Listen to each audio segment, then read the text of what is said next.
Cinnamon is a popular spice derived from the bark of trees belonging to the Cinnamomum family.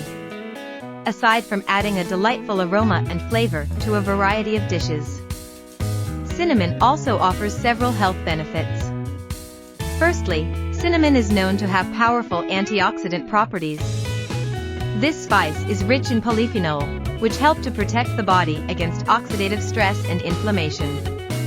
By consuming cinnamon, you can potentially lower the risk of chronic diseases such as heart disease, diabetes, and certain types of cancer.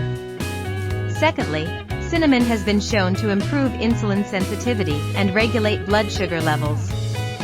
It helps to lower fasting blood sugar and reduces insulin resistance, making it beneficial for individuals with prediabetes and type 2 diabetes.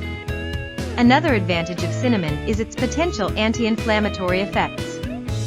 It contains compounds that can reduce the production of inflammatory substances in the body, thereby alleviating symptoms of inflammatory conditions like arthritis.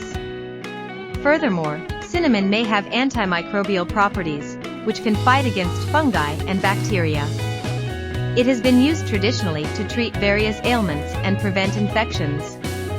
Lastly, some studies suggest that cinnamon may aid in weight loss by increasing metabolism and suppressing appetite. However, more research is needed to confirm these claims. Despite its numerous potential health benefits, it is important to consume cinnamon in moderation as large amounts may be harmful. Additionally, it's important to consult with a healthcare professional before incorporating cinnamon into your diet, especially if you have any underlying medical conditions or take medications.